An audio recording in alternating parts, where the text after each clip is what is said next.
नमस्कार प्यारे दोस्तों, मैं इंजीस मौर्य आप सभी का स्वागत करता हूं आपके अपने YouTube channel expert online classes में।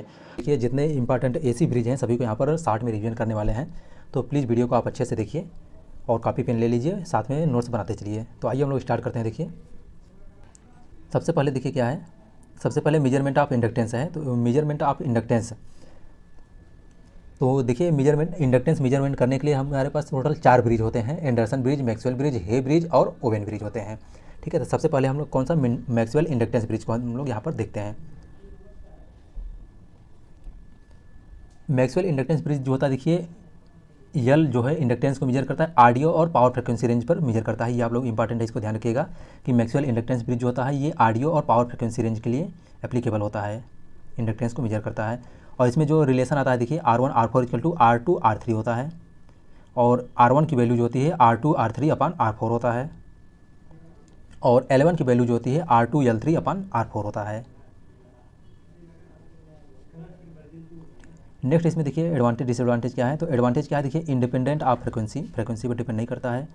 कास्ट इसका लो कास्ट होता है, बिकॉज वेरिएबल कैपेसिटर नहीं होता है इसमें। ठीक है, डिसएडवांटेज क्या होता है, not suitable for measurement of quality factor of coil. Quality factor of coil जो है कॉयल का क्वालिटी फैक्टर मेजरमेंट करने के लिए सुटेबल नहीं होता है। नेक्स्ट पॉइंट है, देखिए मैक्सवेल इंडक्टेंस कैपेसिटेंस ब्रिज होता है। तो मैक्सवेल इंडक्टेंस कैपेसिटेंस ब्रिज जो होता है, इसके लिए डायरेक्टली आप फार्मूला याद रखिएगा कि देखिए इसमें क्या है, मीडियम क्वालिटी फैक्टर को मेजर करने के लिए इसका यूज करते हैं। और इसमें फार्मूला देखिए R1 इक्वल टू जो होता है R2 R3 अपान R4 होता है। रेजिस्टेंस के लिए R1 equal to R2 R3 upon R4 होता है। ठीक है, इसके बाद इंडक्टेंस मेजर करने के लिए जो आता है R2 R3 C4 होता है। ये दोनों फार्मूला आप इसको ध्यान रखिएगा। Quality factor Q equal to omega R4 C4 होता है। ये भी इंपॉर्टेंट है, ध्यान रखिएगा इसको तीनों। हे ब्रिज आता है, देखिए हे ब्रिज जो होता है, हे ब्रिज कहाँ यूज करते हैं, तो हे ब्रिज जो होता है देखिए हाई क्वालिटी फैक्टर जो होता है, क्वालिटी फैक्टर 10 से एबव जो होता है उसके लिए हे ब्रिज का यूज करते हैं यहाँ पर। और हे ब्रिज जो होता है, क्वेश्चन आपसे पूछता है कि हाई क्वालिटी फैक्टर मेजर करने के लिए कौन सा ब्रिज सुटेबल होता है, तो हे ब्रिज जो होता है हाई क्वालिटी फैक्टर को मेजर करने के लिए सुटेबल होता है। इसमें जो फार्मूला आता है देखिए omega square R2 R3 R4 C4 का स्क्वायर होता है। इसके बाद इंडक्टेंस जो आता है, देखिए इंडक्टेंस का फार्मूला जो आता है इसमें R2 R3 C4 होता है। क्वालिटी फैक्टर जो होता है 1 अपान ओमेगा R4 C4 होता है। एडवांटेज क्या है, best suitable for high quality factor, high quality factor को मेजर करने के लिए सबसे ज़्यादा सुटेबल होता है। और ये फ्रिक्वेंसी पर डिपेंड करता है, ये इसका डिसएडवांटेज है, क्योंकि फ्रिक्वेंसी चेंजिंग होने की वजह से जो है इसमें वेरिएशन आने लगते हैं। ओवेन ब्रिज है, देखिए ओवेन ब्रिज जो है, ओवेन ब्रिज देखिए ओवेन ब्रिज क्या है, तो ओवेन ब्रिज के लिए R1 equal to C4 R2 upon C3 होता है। इंपॉर्टेंट है, इसको ध्यान रखिएगा ओवेन ब्रिज। इसके बाद इंडक्टेंस जो निकल के आता है, देखिए R2 R3 C4 होता है। R2 R3 L1 equal to inductance L1 equal to R2 R3 C4 होता है। क्वालिटी फैक्टर देखिए मेजरमेंट करने के लिए तो मीडियम क्वालिटी फैक्टर के लिए भी इसको यूज करते हैं, तो ओमेगा R3 C3 होता है, ओमेगा R3 C3 होता है। ठीक है, ये इंपॉर्टेंट है, इसको ध्यान रखिएगा। क्वालिटी फैक्टर डायरेक्टली फार्मूला देके पूछ सकता है कौन से ब्रिज का ये फार्मूला है। ये फ्रिक्वेंसी पे जो है बैलेंस इक्वेशन जो होता है फ्रिक्वेंसी पर डिपेंड नहीं करता है, उससे इंडिपेंडेंट रहता है। नेक्स्ट देखिए एंडरसन ब्रिज है। एंडरसन ब्रिज जो होता है ये लो क्वालिटी फैक्टर मेजरमेंट करने के लिए सुटेबल होता है। ये कैपेसिटेंस को मेजर करता है, देखिए measurement capacitor in term of inductance, capacitance को भी इससे निकाल सकते हैं, इंडक्टेंस को भी निकाल सकते हैं। यहाँ से R1 की जो वैल्यू आती है, देखिए R1 की वैल्यू जो निकल के आती है, तो C इंटू R2 अपान में R4 R in bracket of R2 plus R4 plus R3 R4 होता है। ये इंपॉर्टेंट है, इसको ध्यान रखिएगा आप लोग फार्मूला को। और R1 की जो वैल्यू निकल के आती है, देखिए R1 की वैल्यू जो निकल के आती है कितना आता है, देखिए R1 R2 R3 अपान R4 होता है।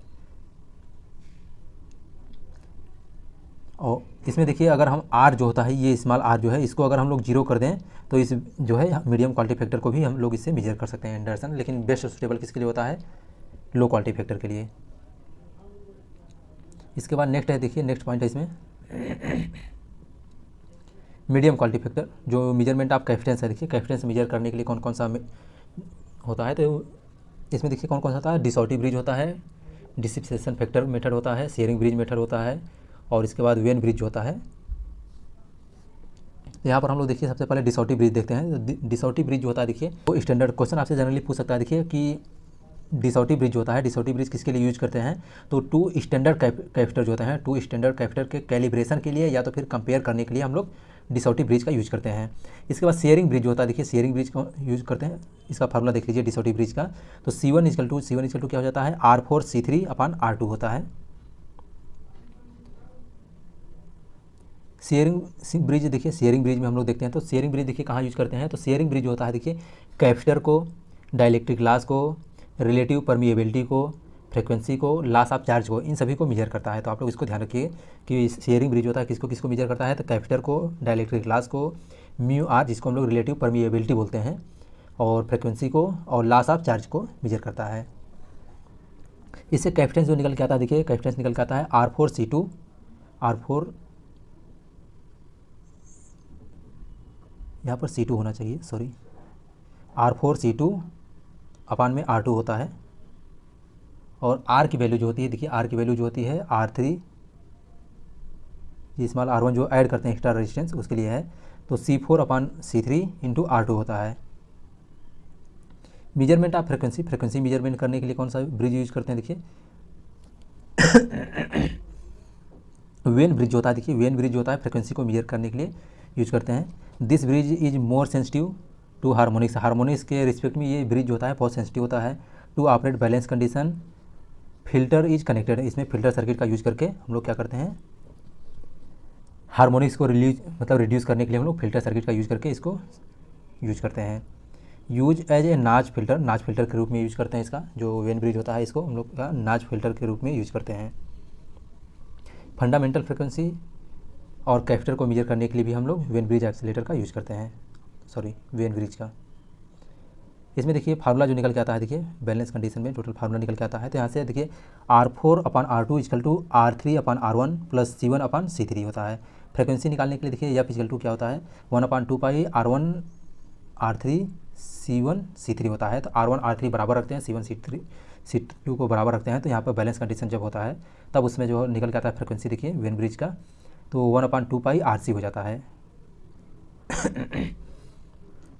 बैलेंस कंडीशन के लिए देखिए क्या फार्मूला होता है, तो बैलेंस कंडीशन के लिए जो है होता है आपका R4 = 2R2 होता है। फ्रिक्वेंसी जो होता है देखिए यहाँ से 1/2πRC हो जाता है। वैगनार अर्थ डिवाइस देखिए, वैगनार अर्थ डिवाइस क्या होता है देखिए, वैगनार अर्थ डिवाइस होता है to eliminate the effect of earth capacitance, earth capacitance को एलिमिनेट करने के लिए हम लोग क्या यूज़ करते हैं, वैगनार अर्थ डिवाइस का यूज़ करते हैं। इंपॉर्टेंट है, इसको ध्यान रखिएगा। और देखिए आप लोग थोड़ा सा लिख लीजिए, देखिए कॉपी पेन उठाइए लिख लीजिए। इंडक्टेंस इफेक्ट को मिनिमाइज करने के लिए हम लोग बाईफ्लायर बाइंडिंग यूज़ करते हैं। कैपेसिटेंस इफेक्ट को रिड्यूस करने के लिए आर्टन पेरी बाइंडिंग यूज़ करते हैं। लीकेज करंट को रिड्यूस करने के लिए हम लोग गार्ड टर्मिनल को यूज करते हैं। थर्मो इलेक्ट्रिक जो होता है, थर्मो इलेक्ट्रिक इफेक्ट या सीबेक इफेक्ट को रिड्यूस करने के लिए हम लोग रिवर्सिबल स्विच का यूज करते हैं। और स्ट्रे लॉस जो होता है, स्ट्रे लॉस को रिड्यूस करने के लिए हम लोग सेल्डिंग का यूज करते हैं। तो इतना है, बाकी हम लोग नेक्स्ट में power dynamometer type watt meter देखेंगे। आपको वीडियो कैसा लगा आप लोग कमेंट करके जरूर बताइएगा, यही हम लोग का मोटिवेशन होता है। और अगर इन्फॉर्मेटिव लगता है तो प्लीज़ वीडियो को लाइक कीजिए, चैनल को सब्सक्राइब कीजिए, बेल आइकन को प्रेस कर लीजिए, टेलीग्राम चैनल को ज्वाइन कर लीजिए जिसका लिंक वीडियो के डिस्क्रिप्शन में दिया गया है। थोड़ा सा सपोर्ट कीजिए, अपना प्यारा सा कमेंट छोड़िए जरूर कैसा लगा आपको वीडियो। ठीक है दोस्तों, बाकी आप अच्छे से तैयारी कीजिए। All the best for your bright and successful future. Thank you so much for watching my video.